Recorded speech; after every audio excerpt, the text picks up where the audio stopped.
I think what you got from that assessment was that if you were out in the for-profit world, you'd be on a yacht right now. I've been making some good money, Bill. You would have made so much money because you have that energy and you have that drive and you have those skills. But it's so nice, and this is why I've had Cheryl on this podcast, and I told her the same thing, and I tell you the same thing all the time. I want to be like you two when I grow up because I see what you do, and I see the drive and the innovation that you have, and I'm always in awe. But you could have easily done that in the for-profit sector and again made boatloads of money, but instead you chose whose life has changed over that? Exactly. How's the world a better place because of that? And that's because why I have a bigger boat? No.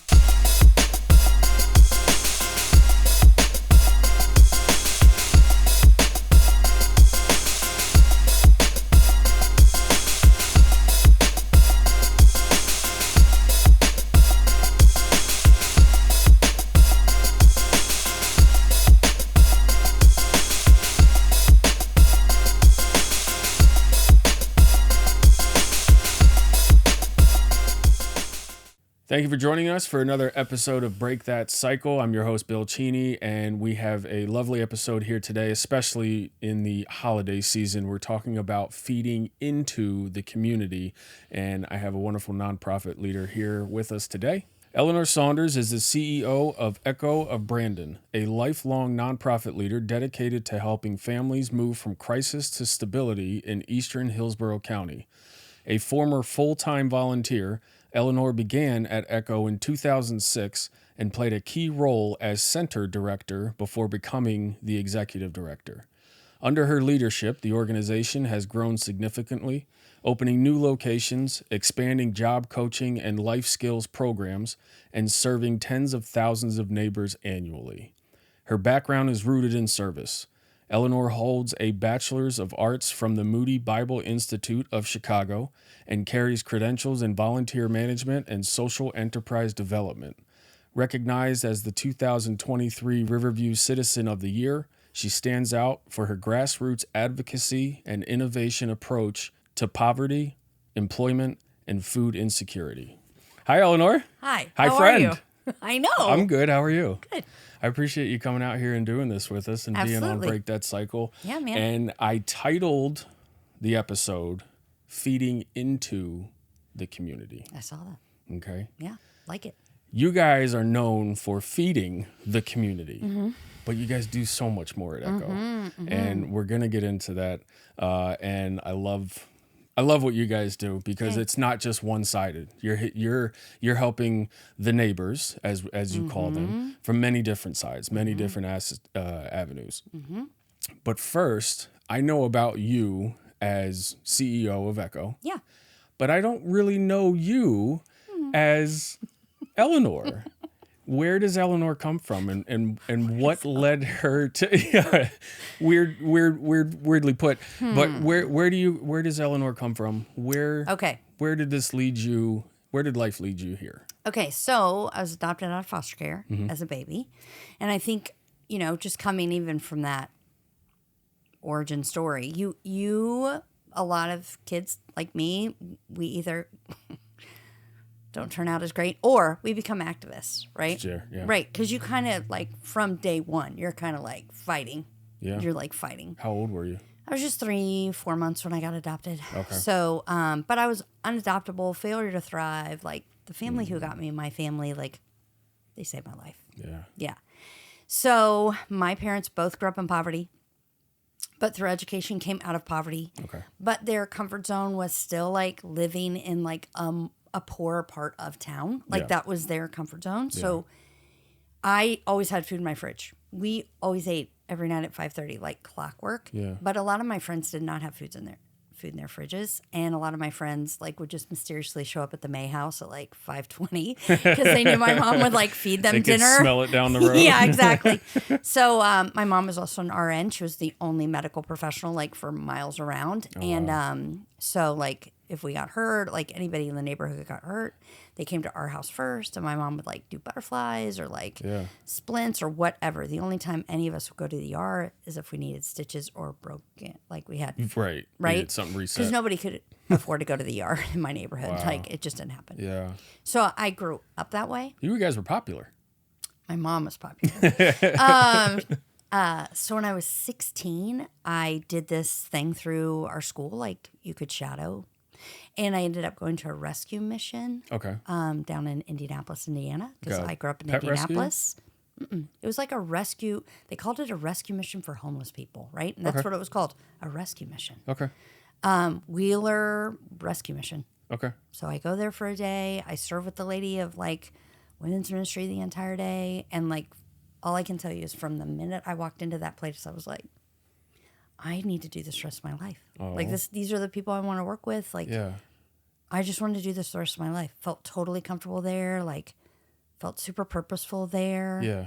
And I'm one of those weirdos who like literally never veered away from that. Like from the time I was 16, I knew exactly what I wanted to do, and I did it. Wow. Yeah, crazy, huh? Yeah. I know. It doesn't. I don't think that happens a lot these days. And maybe I'm just being, because I was one of those kids that had no idea what I wanted to do. I had ideas. None of them were going to work out.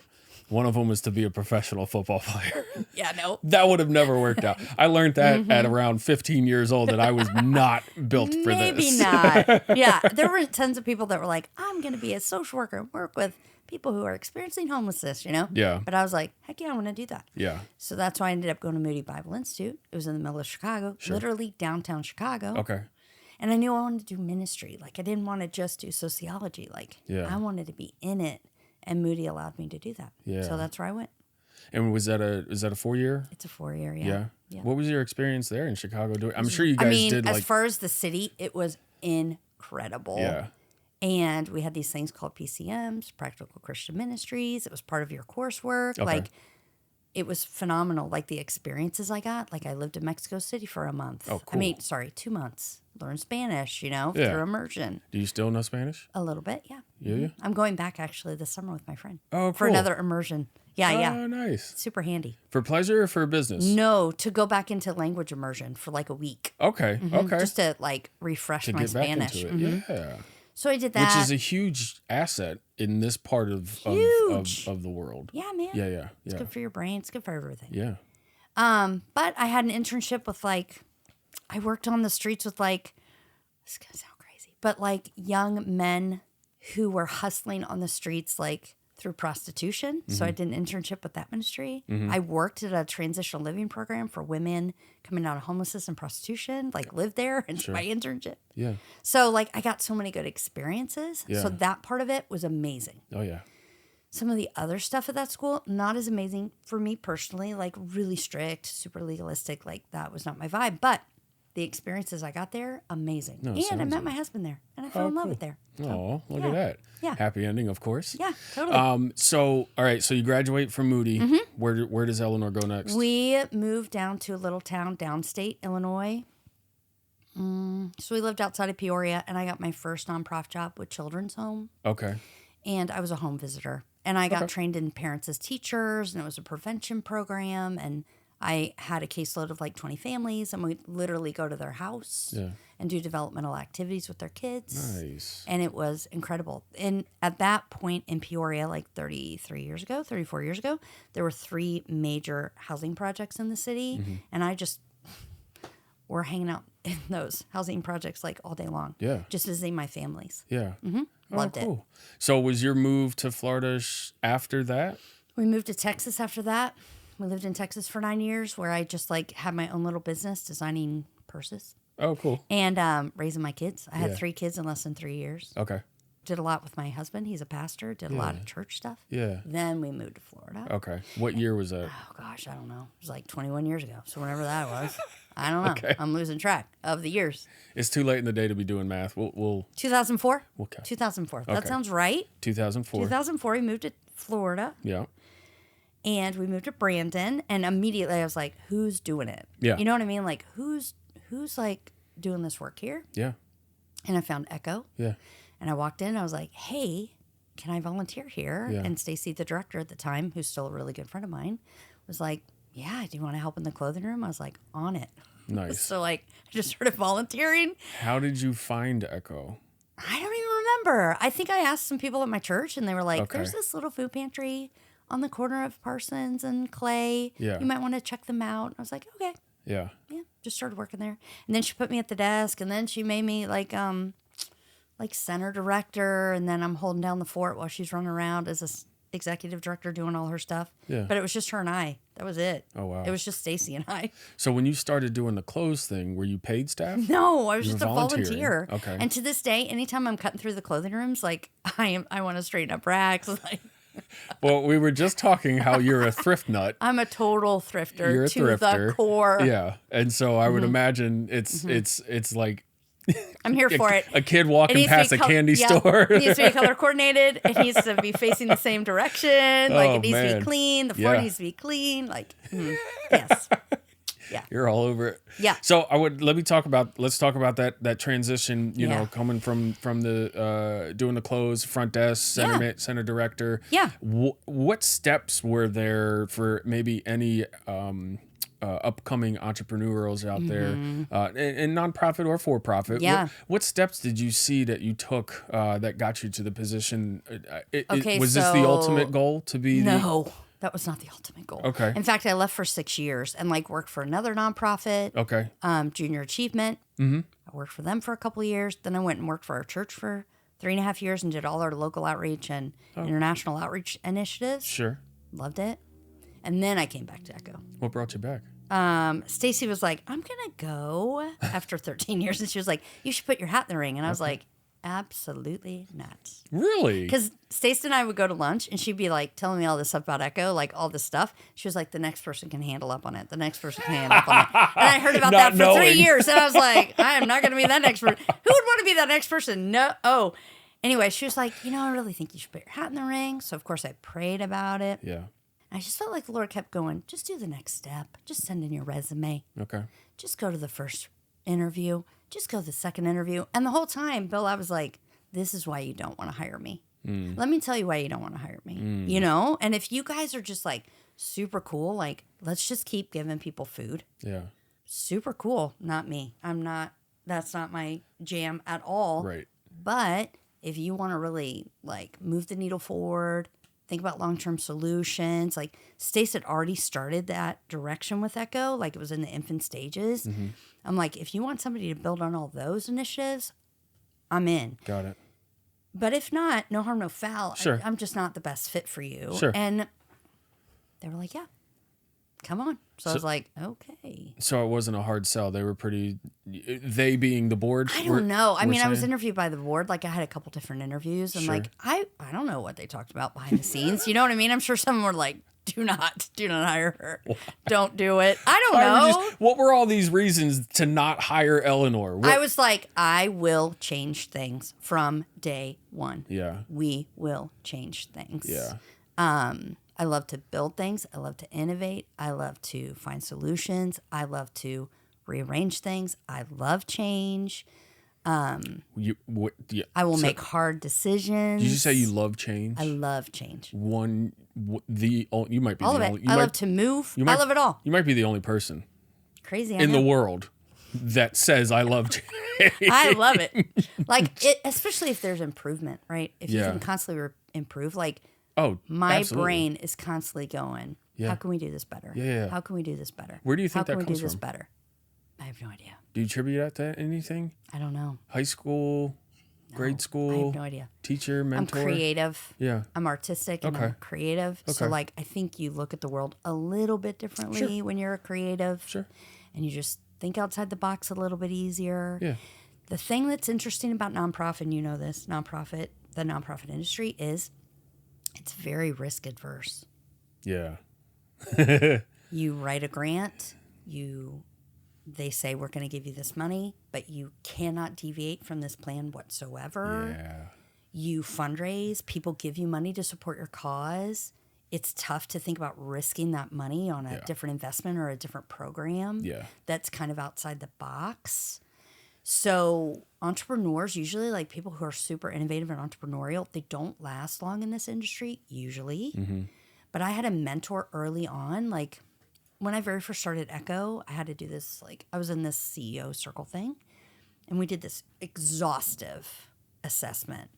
And I was like a freak show in that assessment because I should be like, I don't know, doing something else, like advertising or something. And there was my mentor was in there. She was like, she taught at Harvard. She was amazing. Yeah.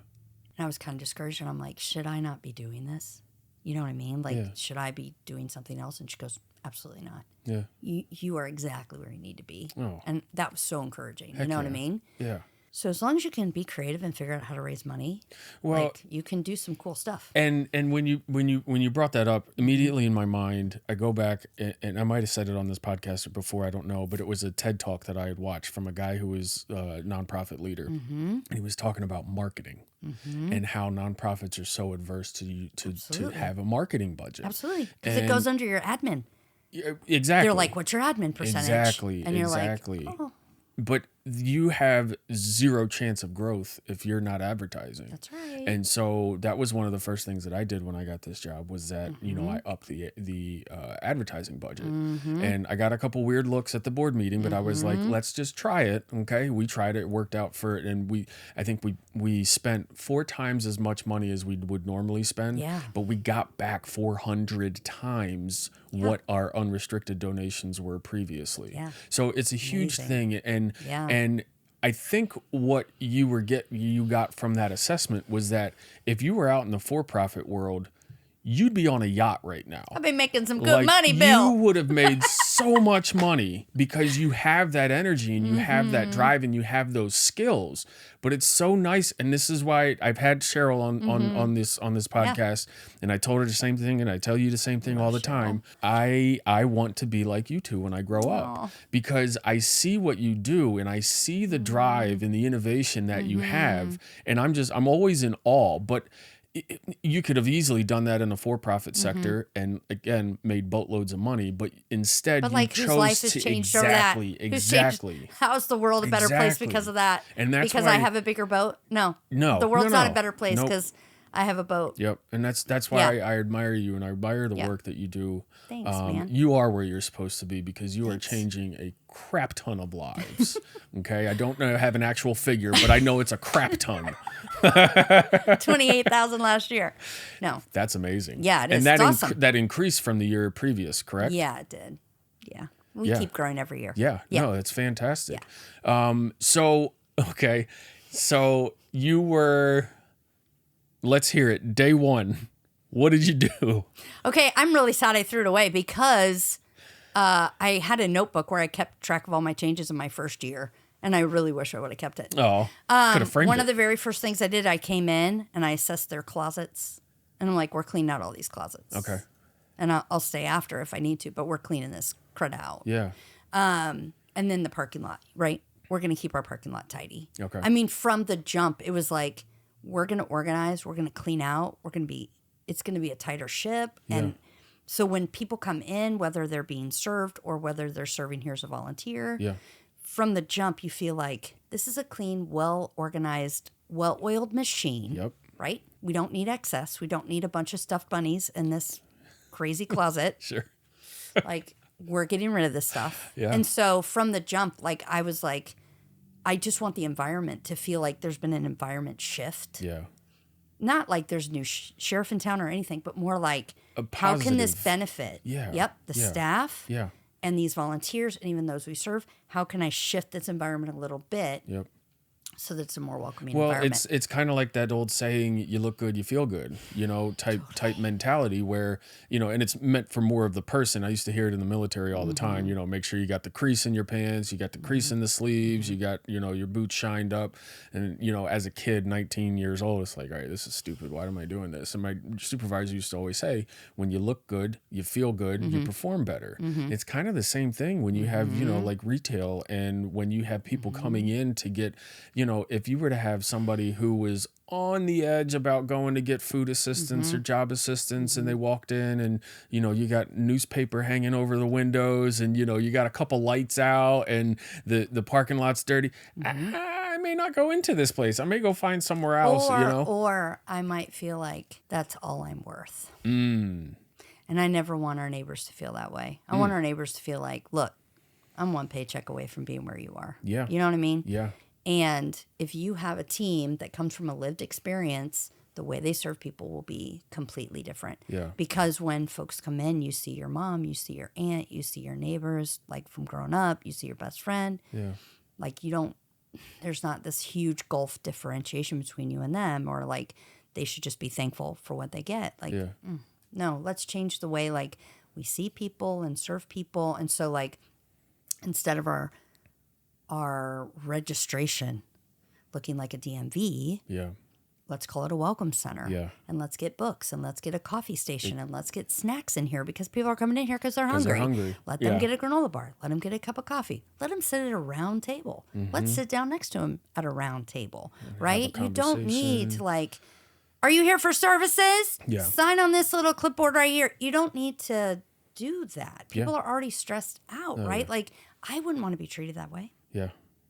And for a lot of our, like the last quarter, 40% of all we served were first-time visitors. Wow. Which tells you they've never been into a place like Echo where they've had to be like, I need food and I need clothes for my kids and I need help pay my Tico bill and I don't know where to go to get that done. Yeah. You know? And so how can we help them feel like warmly greeted? Yeah. And that's what I'm about. Yeah, and we're gonna get into that in the next segment about just kind of where we're at right now in the community and in society. But one question before we go, other than that assessment, when you were like, "What am I doing over here?" Did you ever get to a point where you were kind of felt in over your head, or that all maybe the time, every single day? I think Cheryl said pretty much the exact same thing when I had her on. Of course. But not so much in a respect of overwhelmed. I guess what I was asking was, did you ever feel like you could have gone away from nonprofit? Did you ever have a conflict where you're like, you know what, let me try it in a for-profit industry? I don't think so. Like, my life is like from a very young age, I just knew like I wanted to be in ministry. I wanted to be like, I wanted to help people in some way. Like, I always had my side businesses. Yeah. Like, I was selling Now and Laters that I got for a dime, selling for a quarter when I was in elementary school. Like, I was always hustling. There will always be a side hustle with Eleanor. Like, always. Such a hustler. But like, I want to help people. You know what I mean? Yeah. Do you attribute that to one thing or another? I mean, my mom and dad were like incredible people in that. Yeah. They adopted me when really, honestly, probably shouldn't have done that. I was just a really sick kid. I mean, they had to take on all full like medical responsibility for me. Sure. There was no guarantees I was going to live. It was this whole thing, and they did. Yeah. Like, we'd be on family vacation. It'd be hot. You'd be driving out to Idaho to see your uncle, and somebody would be stranded on the side of the road. This is before cell phones. Yeah. Guess what? My dad's pulling over. Yeah. Every single time he's pulling over. Yeah. Turn off that car. You're sweating on those vinyl seats. Like, you're just like sticking to him. You're dying. And he's changing a tire. Or he's putting some random in the car with us to go get gas. You know, that was my dad. Or my parents would be like, you know, if we had extra stuff, we had an extra tape, whatever we had, and somebody needed it, they'd give it to them. Yeah. Like, I just grew up like they were just modeling for me all the time. Like, just generosity. Yeah. And not even so much like we have this money and we're going to give away money. Like, they did some of that too, but it was more like just how they conducted their everyday lives. Yeah. It was about just helping other people. Yeah. You know? And I think you just pick up on that stuff and go, it's just part of my DNA. Well, I'm happy that you did pick up on it. Right. That, you know, you've been able to translate that into helping so many people. I do want to get into, like I said, the climate right now. Yeah. What we're dealing with. Yeah. We got to take one quick break before we do that, though. We'll be right back with Eleanor, but first, a word from our sponsors, Mary and Martha House.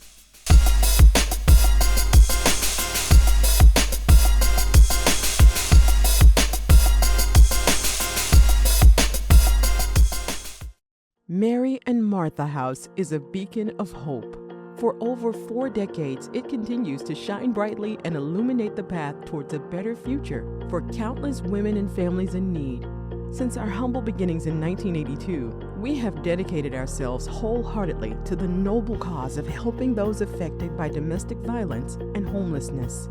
Did you know that every day in communities all around us, 1 in 4 women and 1 in 15 children face the terrifying reality of domestic violence? Compassion is the cornerstone of everything we do. We approach each person with a deep understanding of their unique struggles and needs. We foster an environment where respect and appreciation are not just words, but guiding principles that shape our interactions and relationships. Each member of our dedicated team is held to the highest standard, ensuring that compassion guides every aspect of our work. Mary and Martha House is a place where hope takes root, love blossoms, and lives are forever changed. Please spread the word. Help raise awareness about Mary and Martha House by sharing their mission, success, stories, and upcoming events on social media. By amplifying their message, you can reach a wider audience and encourage others to get involved or make a donation. Please remember, even the smallest act of kindness can make a significant difference in the lives of those in need.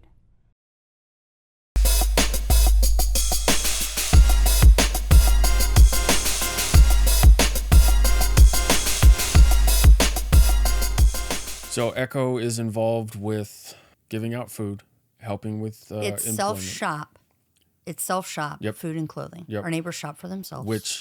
Which you do that for dignity reasons, correct? Yes, You because allow if them to go I shop. I don't allow anybody to do anything. But I encourage them to make their own choices of what they feel like is best for their own family. Exactly. And for me to assume that I know what's best for you is presumptuous, Yes. in my opinion. Oh, yeah. So we set up our pantries and our clothing rooms where you can self-shop. It's a week's worth of food and a week's worth of clothing. Yep. Everything's color-coded based on your family size. Yep. And that's how you know if you get 3 cans of beans or 8 cans of beans. Yeah. But you just shop for yourself with your cart and you make it happen. Yeah. And what we have found is, 1, it helps with food waste. I'm not giving somebody something they don't eat. Right. Yeah. And 2, they often don't take as much as I would have packed in a box. They just take what they need. Makes sense. Makes sense. Yeah. Yeah. Yep. So along with that, you guys are also doing We do emergency food and clothing. So you can do your emergency food and clothes up to 3 times a year. Okay. It's not an ongoing. You're not going to show up every week and be like, hey, I'm back for my food. No, Yeah. it's not what we're about. We're Yeah. about long-term solutions. Okay. Life change, long-term solutions. Yeah. So emergency food and clothing, and then we do one-on-one job coaching. And we average 1 neighbor going into a brand new job every single day Nice. that our job coaches are in the office. Oh, cool. So last year it was 263 jobs. Yeah. They were in the office 263 days, Yeah. which is pretty awesome. Yeah. So we do one-on-one job coaching. 1 out of every 3 neighbor who is coached goes into a new employment. These are hard to employ, right? This is not like, hey, I just graduated from UT Right. and I did an internship and now I need... No. This is like... So that's a very presumptuous voice you just did there. Whatever. But this is more like, I was in the Opportunity Center the other day. A young man comes in. I had seen him shopping for clothes. He's very well spoken, great guy. He comes in our Opportunity Center. He meets with one of our job coaches, Miss Barbara. And he said, my name is so-and-so. I am 37 years old and I've never worked a day in my life. Oh, my. When I was 17, I got locked up and I just got out. Okay. So he was in for 20 years. Yeah. Though, like, that's the kind of job coaching relationships we have, right? So, yeah, 1 out of every 3. Super proud of job coaching. Yeah. And then we do wraparound services through what we call advocates. Yeah. They're social workers. Yeah. And they do case management. But again, I don't feel like I'm a case to be managed. So we don't call it case management. They work on goals, right? Like, Yeah. what are your goals? What do you want for your family? And how can Right. I come alongside you, not work for you, but work with you? Yeah. You're not my client, you're my neighbor. Yeah. Huge distinction. And together, how can we like push this up the hill? Or how can we move the needle forward? Or how can we make these connections? Or can I use some of my social collateral to benefit you? Or can I show you how I'm talking on the phone with, let's say, the Social Security Administration, and now it's your turn. Yeah. And now you talk and advocate for yourself, right? So then we have 5 full-time advocates who help anything from transitioning out of homelessness into affordable housing. Over 450 of her neighbors last year found permanent housing. Nice. So amazing. Nice. Or just even connecting, right? We had a lady come in the other day. She was like, I didn't know where else to go, but I knew you guys could help me figure this out. Yeah. I don't need food today at all, but my roof is caving in. She was an older lady on a fixed income. So one of our advocates, Amanda, was just like, let's figure it out. Found like a great program through Rebuilding Tampa Bay, called her. They sent the paperwork. She helped her fill out all the paperwork, sent her on her way, got her roof fixed. Nice. You know what I mean? Like, that's what we do. So that actually segues into something that, we're talking about is what it looks like in the community right now. So, and this isn't new. These aren't new things. You guys have been doing these for a while, but things have changed. It's getting harder. Can you tell me what is changing for the families? I think what we're seeing more and more and more of is even if you have two parents in the home that are working, they still are getting their lights cut off. They're having a really hard time making mortgage payments. And we're seeing more and more families doubling and tripling up. So we'll get a family in, and it's one address, but it's like 3 different generations living under one roof. Yeah. Right? Or like we deliver on Thanksgiving Day to families who live in motels. We deliver hot meals. And like 9 years ago when we started the program on Thanksgiving Day, it was like, you'd have like a couple meals per room. This is 2 queen-size beds, right? Yeah. Now we have like 8 meals sometimes going to rooms, which tells you there's 8 people, kids, mom, dad, whatever, maybe grandma. Yeah. They're all in that room. No, can't fit on the bed. No. Right. So like we're seeing a lot of like that kind of stuff happening and just cost of living in general. Yeah. I mean, like keeping your lights on is a really, really big deal. I feel like a bigger deal than it even was like 2 years ago. We get a lot of people really struggling to keep their lights on. Oh, yeah. Every day, Facebook, next door, wherever people can post, they are posting, and they're like, I can't afford this. I can't afford this. So there's like, I don't know when this is going on, but like obviously there's stuff going on right now with like government shutdown and that kind of stuff. Yeah. So month over month, we've served 500 more people last week than we did the same week in October. Wow. That's insane. Yeah. Well, and so, we're recording this a little earlier than it's going to come out. So, as of today, the shutdown is over. Yeah. But the effects are still there, and the ramifications are still there and still coming. What if you are if anyone's listening to this and they are one of those families that are at threat or already there living in a hotel room, what do you say to somebody who comes into your center? What would you say to them if they were listening to this and didn't know about your center yet? What kind of hope can you give them right now? So hopefully we don't give them hope. We give them we help them figure out solutions, right? Like legit solutions. Like legit. Like you can get out of this. Well, let's hear it. Go for it. That's why we work on goals, right? Like, what do you want? Yeah. Like, everything in me wants you to get out of the motel at 579 and 92 in Sefner. Like, everything in me wants you to get out of that situation. Yeah. But what do you want? Yeah. What do you want to do? Well, right now I'm doing part-time at Dollar General and I want a full-time job. Okay, let's do that first. Yeah. Whatever you want, like, what do you want to do? How can I help come alongside you and help you accomplish that and make those connections with you so that you can do your next step? And then it's really just talking people through those next steps. When you live in generational poverty or when you are forced to be in a situation like our motel families where literally you're just trying to make it day by day. You can pay by the month or you can pay by the week, or if it's really tough, you can pay by the night. And it gets more and more expensive in the motels, however you want to play it. Right. So if I have to pay night by night and I just have to figure out how I'm going to provide that roof over my kid's head for tonight, it short circuits my brain. I can't think long-term solution. Right. All my solutions are just short-term, right? Yeah, because you're trying to get to tomorrow.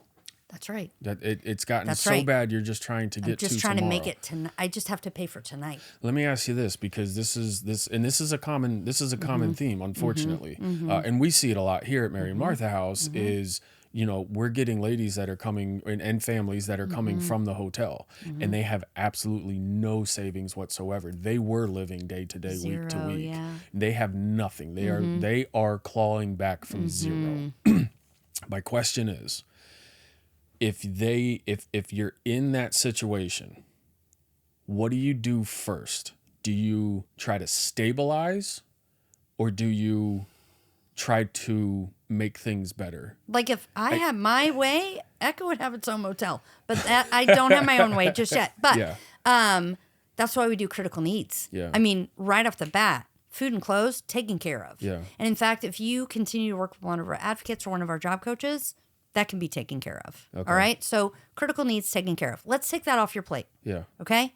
You know how you're going to feed your kids tonight. Right. Right. And you know they're going to have shoes to wear. Right. Okay? And they're going to have some clean clothes. All right? So let's just take that off your plate. Yeah. Okay. Now what's the next step? That's what I'm saying. It's just one step at a time. Yeah. I think but when you're in a position where you don't know where your next meal is coming from, Exactly. or you don't know when you're going to get the money to pay the hotel before they kick you out, there's the But that's why we have to do referrals.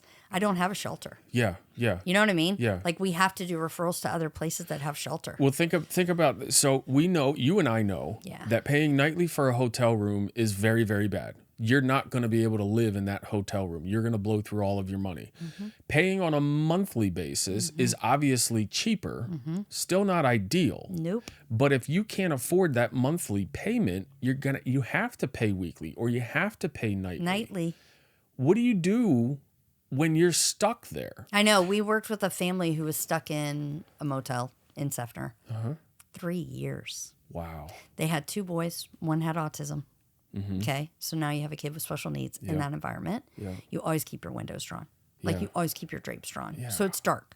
It's dark. Yeah. Right. And then they had another son. So they had 2 boys. And the dad worked at Wendy's and the mom worked at Dollar General. I mean, I'm making enough to pay for it. And to stay in the motels on 92, it can cost you anywhere between $1,700 all the way up to $2,400 a month. Yeah. And people are like, well, why don't they just get a buy-" house? No, I have evictions. Yeah. Or I have convictions. Yep. I don't have first last month Yep. rent. Yep. A lot of landlords, they want you to be able to earn 3 times the monthly rent. Yeah. It's disgusting. I don't come anywhere close to It's that. just- I don't. So it's like a trap. Yeah. I don't even Right, come right. close to that. So it's a total- I could not get Yeah. an apartment out here right now. Yeah. Because I could not show 3 times the amount of rent. Yeah, so it's a That's trap. a problem. It's a serious You're problem. absolutely, that's a trap. Yeah, yeah, yeah. Absolutely. Yeah. And unfortunately, Yeah. there's not enough people, and I know this is not just a county thing for us, but there's not enough people in this county that are willing to try and put a stop to that. But I love that you said that. You're paying as much for a hotel room as you could for an apartment Yeah. that has 3 bedrooms instead of just 2 beds. Right. And I have a kitchen where I Right. can actually prepare a Right. meal for Right. my kiddos. And so the I'm not mindset, living next door to a sex offender. the mindset is why aren't you just doing that? But they don't understand the last month's rent, the security deposit, Yeah. showing the 3 times, Yeah. moving costs. Yeah. What if you don't have any know, resources, I any know. money? And it really bugs me when people say things like that because because clearly they haven't been there. They Right. don't know what that looks like. Yeah. And so they're I had a guy tell me, he was like, just get him a haircut and get a job. And I was like, you know what? If all that mattered was a haircut, Dude. I would be a barber. right? That's the easiest thing ever. Or I hear pull yourself up by your own bootstraps. I did it. And I was like, we got to get boots on first. Yeah. We got to get some boots. Yeah. Yeah. Come on. That's the problem is that there's a lot of people Right. out there that haven't been shown how to pull up the bootstraps or whatever the hell he yeah. wants to But say. for me, and I think this is what keeps me in the game. Legit. You have to be optimistic and you have to believe there really is opportunity out there everywhere. Yeah. And life can get better. Yeah. So when we talk to our neighbors, we're like, this is going to be really hard and it's probably going to take a lot longer. Like that family I was describing that lived in the motel and she was at Dollar General and he was at Wendy's. It took them 3 years. Yeah. It took them 3 years to get out of it, but they got out of it. That's They got into a mobile home in the same area. yeah. We might not look at it as this is a massive upgrade, but it was a massive upgrade for them. Are you kidding me? Yeah. Yeah. That's fantastic. They knew who their neighbors were and they could, you know what I mean? They knew who their neighbors were and she had a kitchen. She could cook for her family. Yeah. Yeah. What would you say is, and as somebody who's been in that situation, living out of a car, I was lucky. I was one of the lucky ones. I had a car. Yeah. But living in that situation and knowing what that feels like, what advice can you give somebody who's in that place and is just one hair out of place from ending it all? because it does get that bad. I know. What kind of confidence, like, how do you help someone? What would you say to them? What resources should they be looking for? Where should they be going? What doors should they be knocking on? If not Echo, because Echo should be your first. Echo should be the first. If you're in this part of the county. Absolutely. If you're in this part of the county. If you're not in this part of the county, there's other places. Right. So what should they look for? Are there things they should stay away from? Because there's always scams out there. And there's always people saying, oh, we're going to help you, da-da-da. What type, do you have for me personally, I would look for reputable nonprofits. Yeah. And then you're going to get no. And do your very best not to be rude or anything, but just kind of don't take no for an answer. Yeah. And we get it at Echo too. Like, we cannot help everybody. We just cannot. But I admire the folks that are like, okay, but if you can't, could you please help me find somebody who can? Right. And if they're good at what they do as far as a nonprofit, they will help you find someone who can. Yeah. We do have the crisis hotlines like 211 and that kind of thing. First Contact over in Pinellas, which is like our 211. That's a good start. Yeah.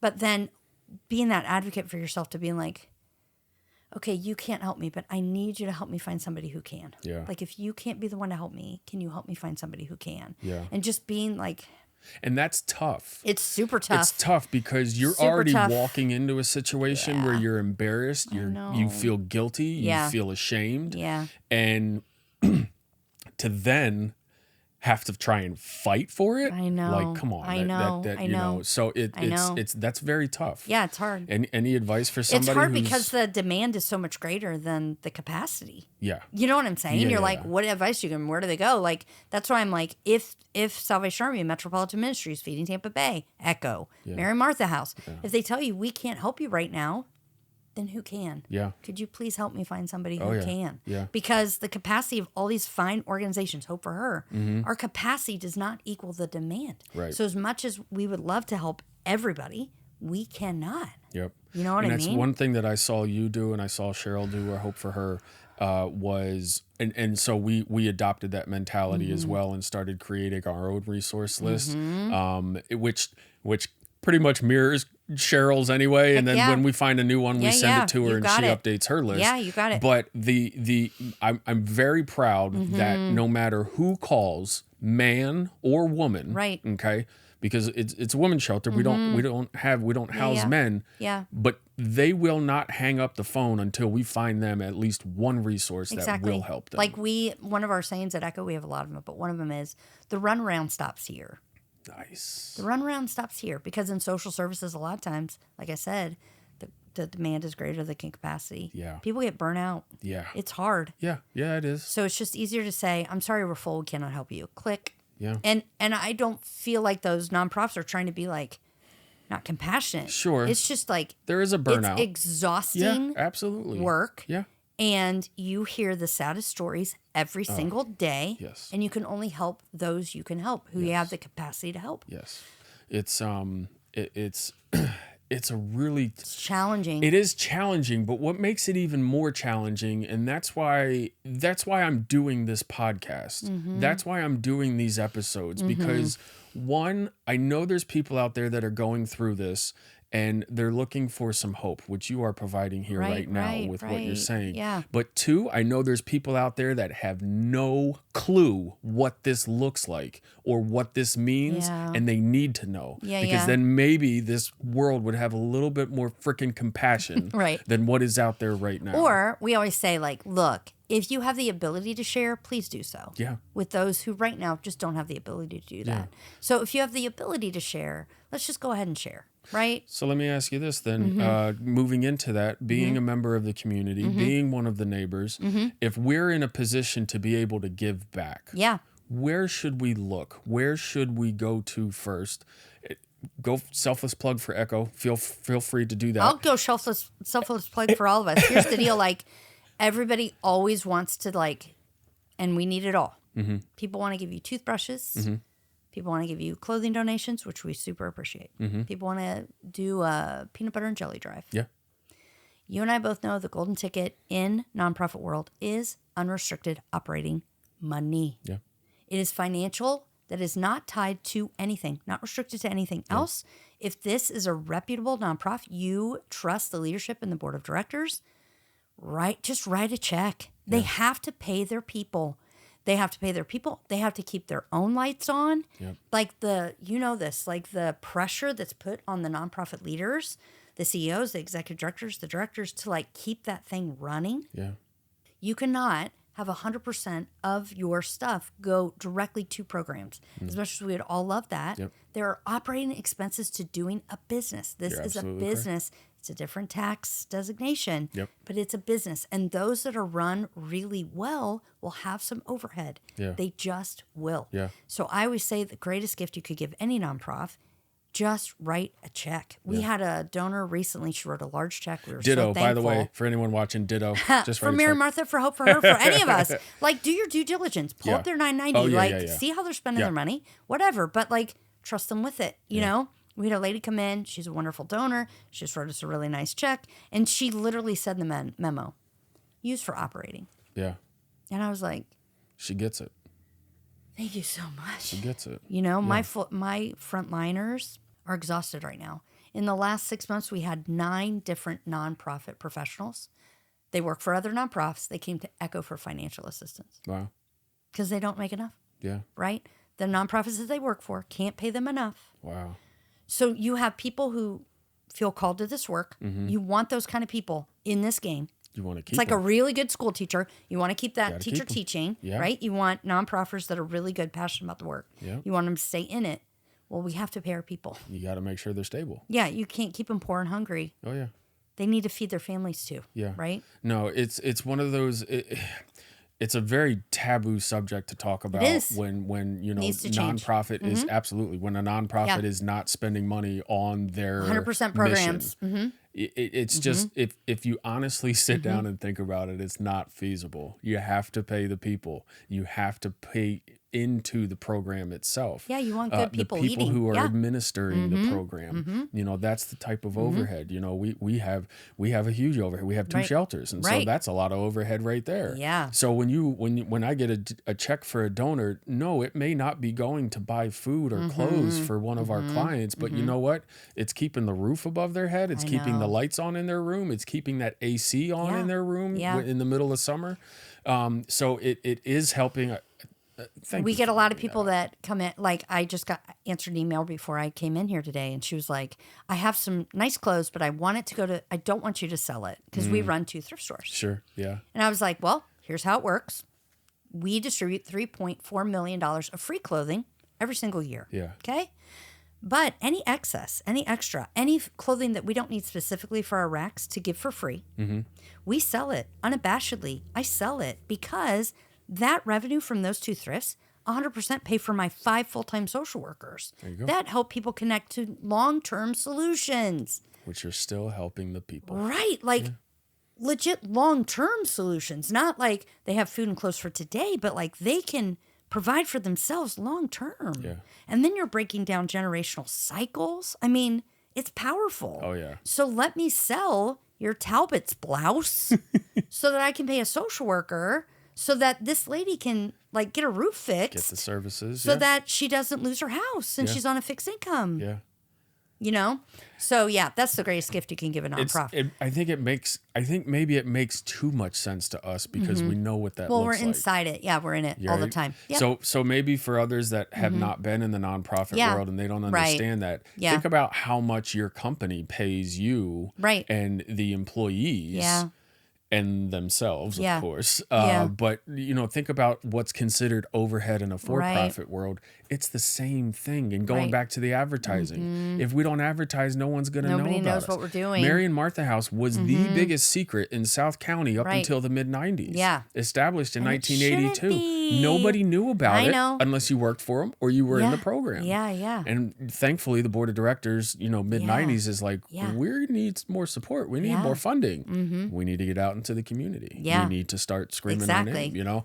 I think what people don't always realize is like, I have people come to me all the time too, and they're like, I want to start my own nonprofit. And I'm like, don't do it. Unless you think like a business person, unless you know how to read a profit and loss, unless you can find innovative ways to raise money, to bring in earned revenue into your stream. Like, like this is a business and it's tough. It's tough. Yeah. So it's not just like unicorns and rainbows and people crying and thanking you for the great work you're doing. That's you know right. what I mean? That's right. It can be really tough. So we're going to jump to one more segment. We're going to take a quick break. Yeah. But before we go, a parting comment for those who have no idea what food insecurity looks like, and maybe what the job not being, what unemployment looks like, or what everyone has tough times, and everyone's idea of tough times is different. It's all relative. We all go through our own tough times.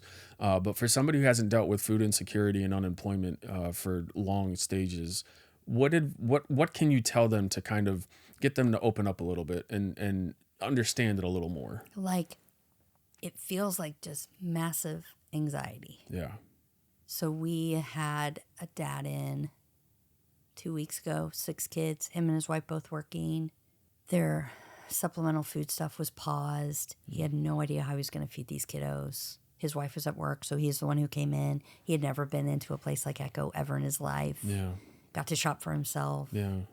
Super excited that he now had peanut butter and jelly for the kids and fruits and vegetables and some chicken and rice and beans and all this great stuff. And he was like profusely thanking the volunteers as they were helping him pack up his stuff. And then he just started weeping. Yeah.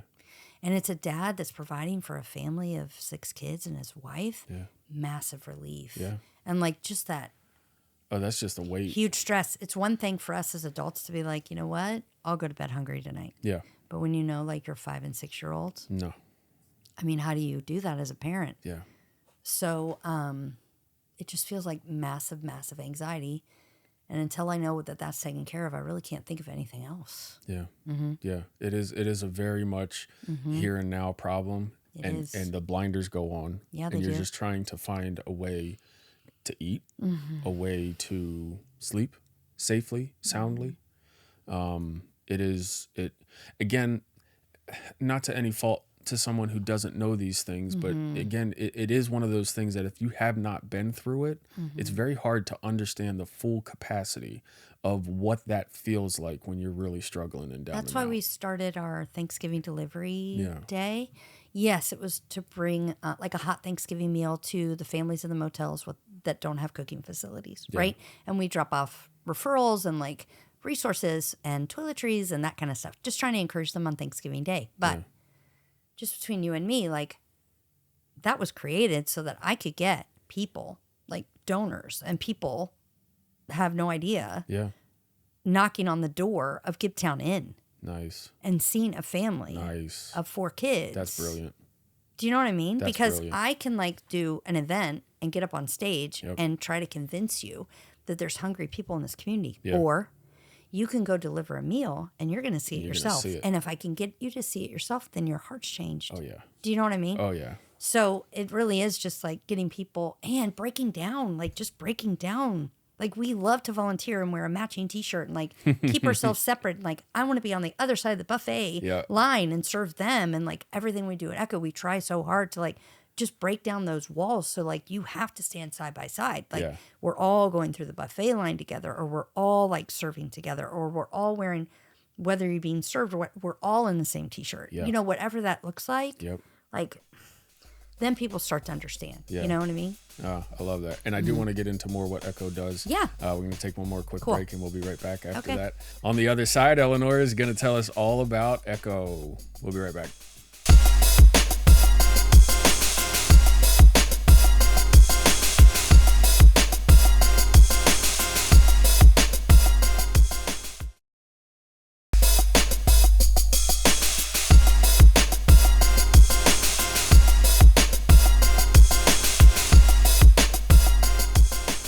Actually, I'd like to start there then, because that, I mean, obviously that was a traumatic event for anyone and everyone. COVID. Yeah.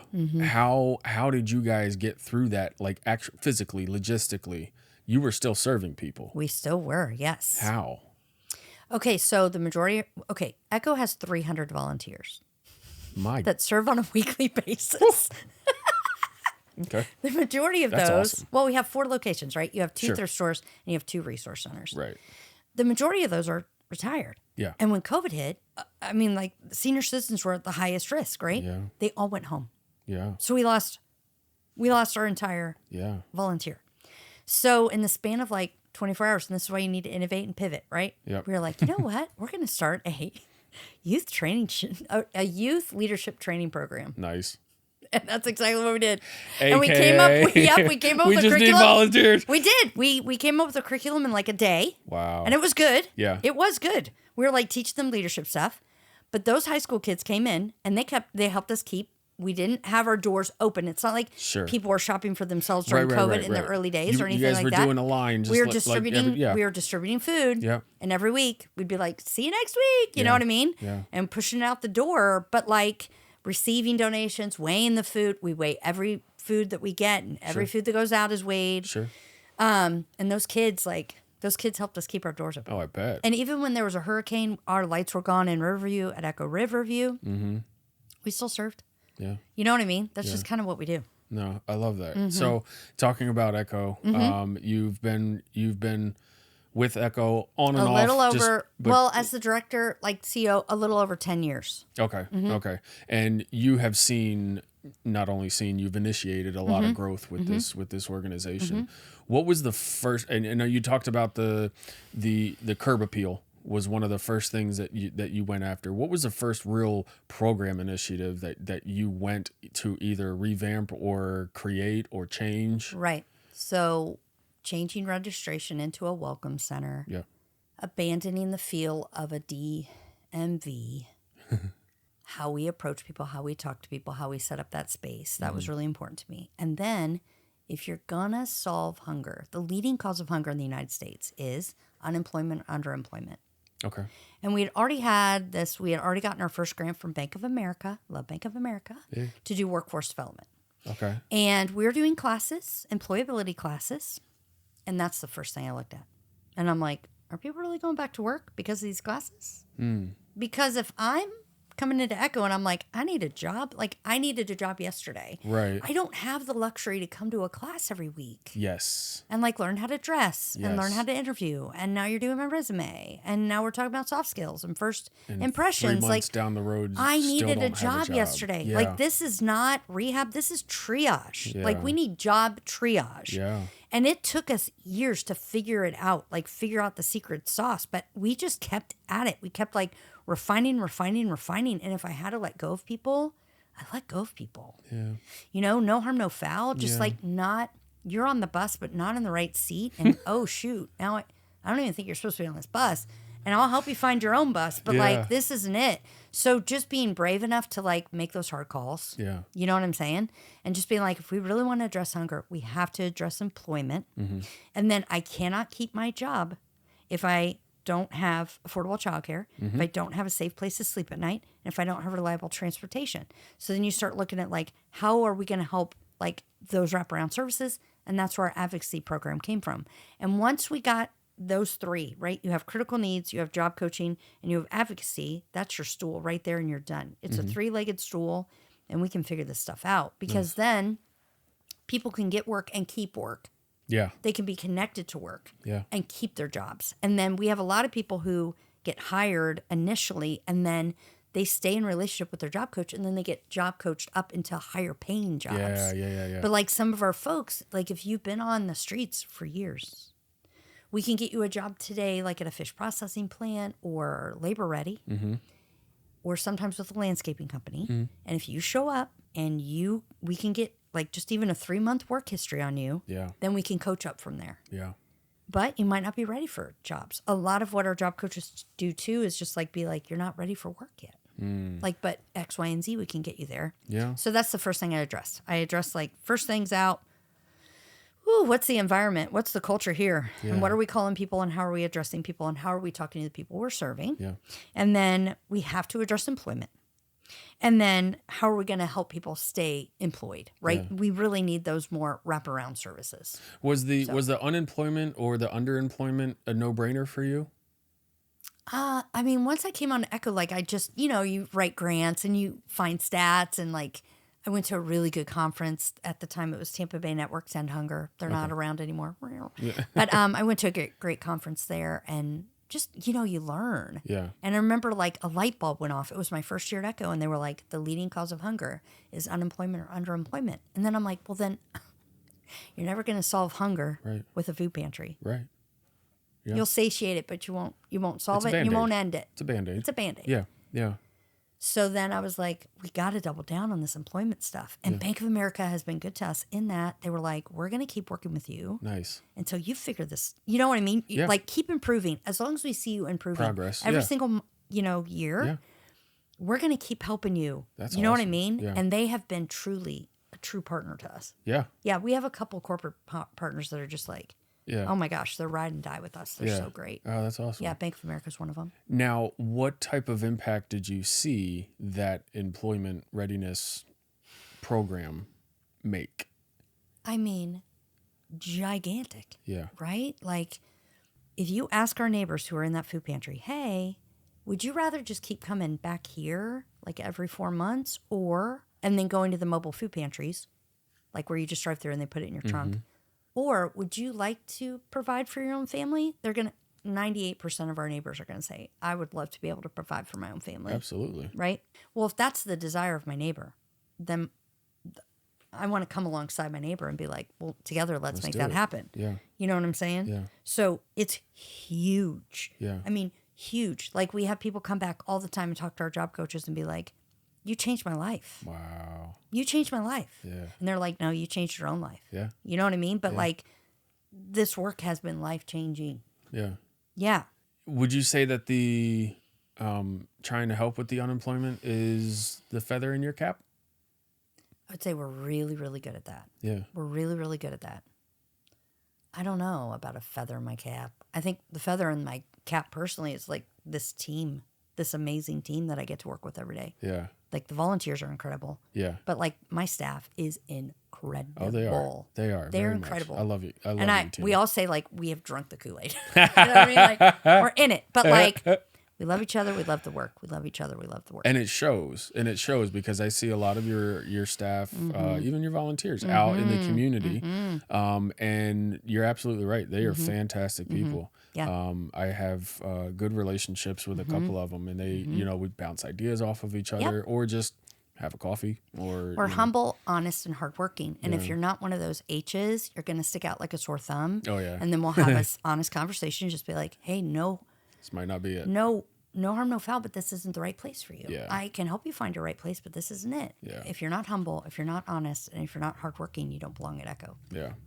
How many people, do you know how many people you've served since you started as I have no idea. AD? I don't know. I'd have to go back and look at it. I don't look at that stuff. I just look at it fiscal year to fiscal year. So last fiscal year. Our last fiscal year, we 28? helped over 28,000 people. Yep. 263 of our neighbors were launched into new employment.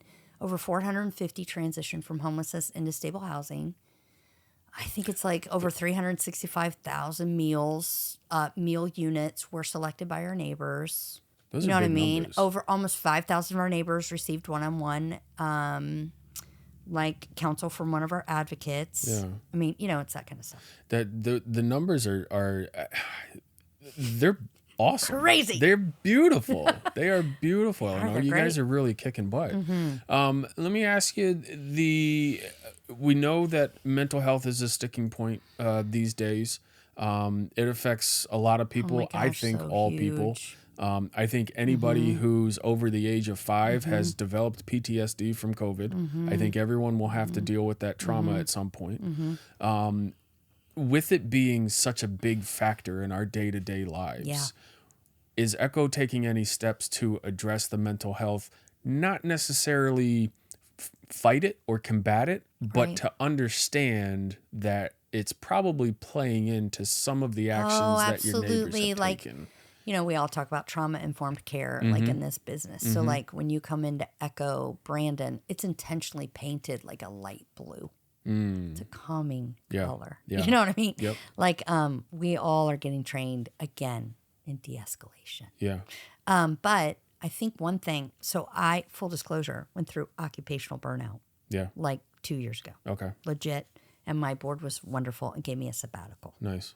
And something that came out of that sabbatical was just my team and I coming around each other and going, what is legit like our capacity? Because until then, and this is why I burn out too, until then it was like, well, we have more people to help. I'll just figure out a way to raise more money and like, get more people on staff, and I'll grow 3 more arms. Yeah, I'll get more legs. That's right. We'll just make it happen. Like, there's more people, and we finally had to realize, like, and it's been so healthy. It's been so good for us because as a team, we've been like, what are we really good at? Yeah. What can we do? We are phenomenal at resource navigation. Yep. We are phenomenal at job coaching, and we have this food and clothes thing down. Okay. We are good at that. Yeah. Are we mental health counselors? No. Right. Who can we partner with? It is. Right. Are we good at navigating the healthcare system? No. But Family Healthcare Foundation is. Can we make a little office for them? Can they come into our resource center once a week and help people navigate? Yes. Nice. Are we good at navigating SNAP benefits? Absolutely not. But Hispanic Services is amazing. Hispanic Services is amazing. They come in and they help us navigate it, right? Yeah. So I think it's been good to be like, we cannot be all things to all people. Sure. We're going to double down and be really, really good at what we're really, really good at. Yeah. Because that's how we see long-term outcomes, like legit change. Yeah. And the things we're not good at, like mental health, like more in-depth mental health counseling, we're going to refer to Crisis Center. Sure. Because they have a great counseling center in Brandon that nobody knows about. Yeah. So we're going to Yeah, refer to that's them, or we're going to refer to other therapists that we know that will do sliding fee scale or even pro bono. Yeah. Right? Like, we don't need to be all things. We just know how to find all things. Yeah. So that's how we've addressed it. Yeah. Yeah. Switching gears a little bit, tell me about Echo Homemade. Echo Handmade. Handmade. Sorry. It was a social enterprise. Yeah. And it was phenomenal and went on for like 6 years. Yeah. And we're now doing it on a volunteer level. It's Okay. not like a social enterprise anymore. That was a good lesson. Where did the idea come from? I made purses when I was home with my Right. 3 little babies. Right. And so when I came to Echo, the year before I came to Echo, Stacy, who's a good friend of mine, Mm-hmm. who was my predecessor, we tried to do my purses like more as a social enterprise. Okay. So when I came on to Echo, I was just like, you know what? I'll just give this idea to Echo Yeah. and we'll just go with it. Yeah. And we did. But the nice thing about Echo Handmade, which it was a upcycling, like you took donated clothing, you upcycled them into like tote bags and crossbody bags and stuff like that. Sure. That was a jumping off point. One, it gave us tons of exposure, Sure. tons. Yeah. And then it was a jumping off point for our thrift stores. Okay. So like what started off as this like upcycling situation has now blown into this full like 2 thrift store enterprise Yeah. that now is covering 38% of our overall budget. Nice. Yes. Oh, I love that. I do too because it's unrestricted revenue. Yeah, I love it too.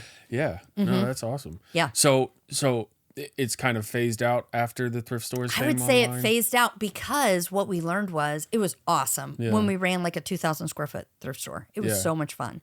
It's like bring volunteers and artisans in, and we paid our artisans and the whole 9 yards. But you can either cut up a t-shirt and a suit coat and find a vintage tie and like make a bag, and at the end you could net $16. Or you can sell a vintage tee for $32 Wow. for not, Yeah. and I just pay a vintage curator. Yeah. I'm going to pay my vintage curator. Yeah, At the yeah. end of the day, it was a business decision. Sure. Right. Sure. Yeah. No, that makes sense. Yeah. What would you say to somebody who wants to get involved with Echo? I would say there's tons of different Besides write the ways. check. Besides Yeah, write the I mean, check. write a check, obviously. Don't write a check. Just go online. It's easier. I mean, there's so many ways to be involved. Like, we have lots of small groups that, like, they'll go to Sam's and buy, like, 100 pounds of beans, dry beans, Mm-hmm. 100 pounds of rice. And then when they're having small group, they'll line it up like a assembly line. They'll bag it up for us. We Nice. show them exactly how to do it. Yeah. It's a dry product. It has to get cooked. Yeah. So that your food safety is a little bit different, Yeah, right? yeah. They're not bagging up raw chicken. Yeah. So there's a lot of that. Obviously food drives, obviously toiletry drives. Sure. You can volunteer with us. We're already full on Thanksgiving. Okay. Everybody wants to volunteer on Thanksgiving. Sure.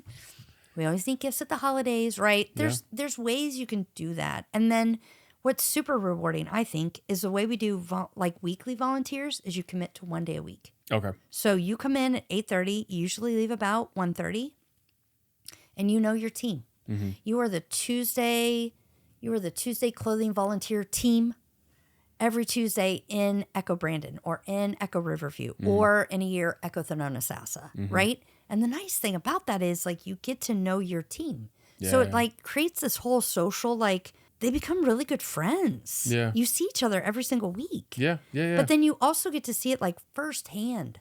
Again, you get to see it firsthand. yeah. So it's super rewarding. Yeah. So you can volunteer with us every single week.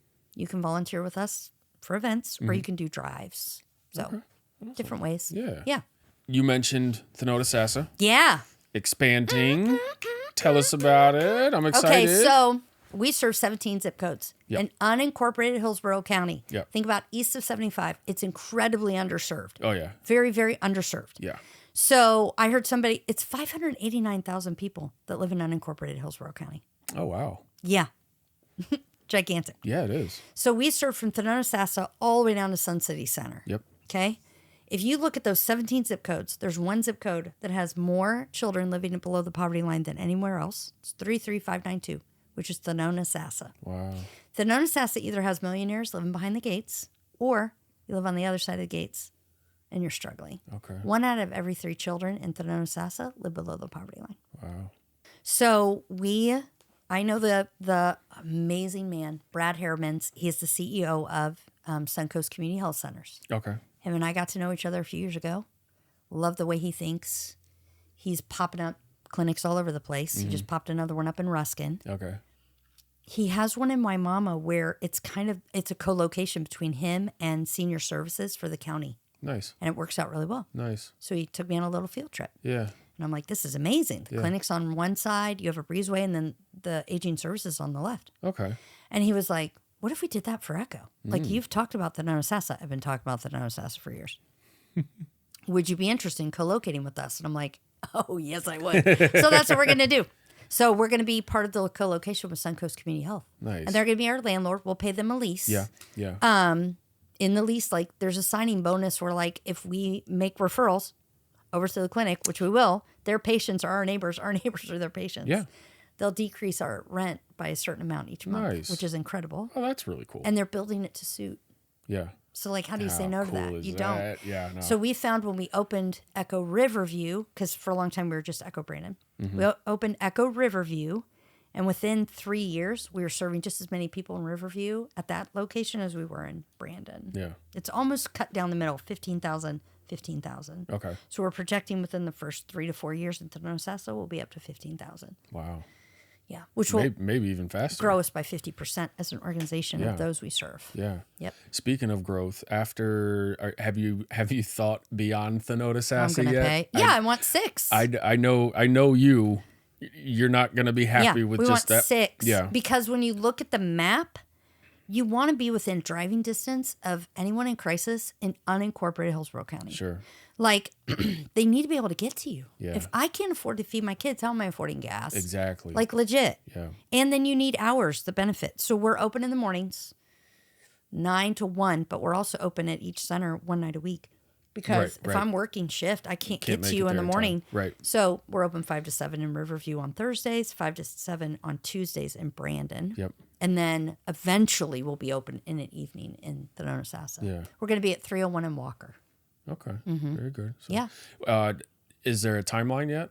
Yeah, we should be in like 12 months from now. So like hopefully a little bit even sooner, but conservatively next November 2026. So hopefully before the holiday. At least maybe before Christmas. Yep. And I don't know what day it falls on next year. This year it was late, but you decided that you want to open up the week before Thanksgiving.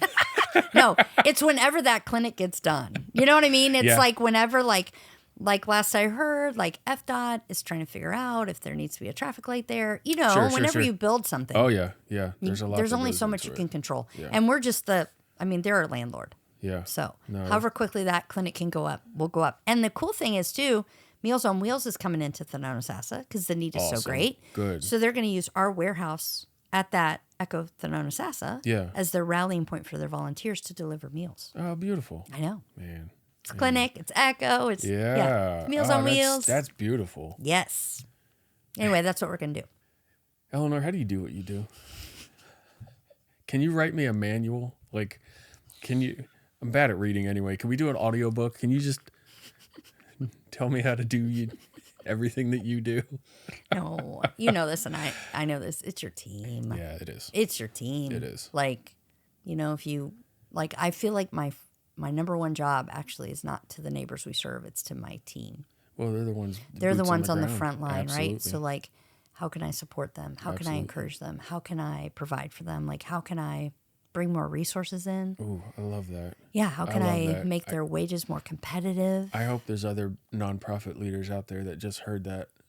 You don't always have to worry about taking care of the population you serve. Sometimes you do need to worry about taking care of the people that are doing the work. You really have to. It's so expensive if you lose a really good team member to replace them and to like all of that. Like I feel like as the CEO, like one of my biggest jobs is like protecting our culture. Yeah. When I hear like, are you here for food and clothing?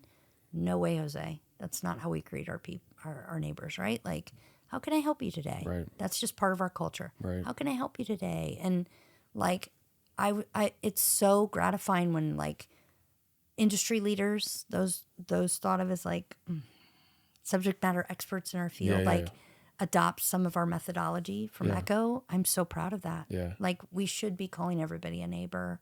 We should have pantries that are self-shop. Yeah. We should have round tables. I love that. We should be advocating on behalf. We should be working with, not for.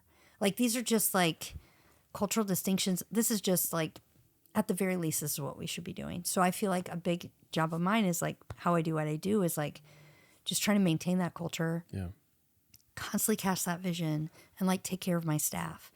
And like I do think that's super important too, is that you want to work for a place that's always moving forward. Yeah. I want to get behind something that like we're moving forward. Yeah. So like keeping that vision, like we meet together once a month just for a huddle. It's not even a staff meeting. It's a huddle. It's a time for us to eat together, laugh together, and then talk about vision. Yeah.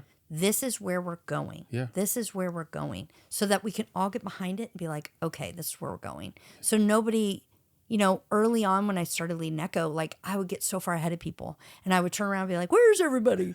It's because I'm just like moving so fast and I'm like, this is so awesome. And we're going to open the second one. They're like, a second? What are you talking about? So I've had to learn over the years, like it's so crucial. You just get everybody on the same page all the time. And then you just move it up the hill. So Well, Eleanor, thank you so much. Absolutely. Thanks for coming out and doing this. But Yeah, thank man. you ultimately for just being you. You're awesome. And I think the same way, Bill. You're awesome. Thank you. I love what you're doing in the community, and at times I'm a little jealous because you get to help a lot more people than I do. But it's such a but you have like deep do. work. We Like do. we're for the most part, we're the emergency room. Yeah. And you're like rehab. You're like long-term care. You're absolutely You know right. what I mean? Like they come into us, they're in the emergency room, and then they go upstairs to your floor. Yeah. So No, I still love it. I love the work I do. Absolutely. But I love the work that we you need do. it and I'm so glad- bad in this community. Yeah. And I'm glad you're So everybody's sending money to Mary Martha House so that they can do even more. exactly. That's right. And don't tell me where to spend it. Don't tell them where to spend it. Awesome. He just needs to hire more good people. Yes. Thank you, Eleanor. Sure. I appreciate it. Yeah, This was absolutely. great.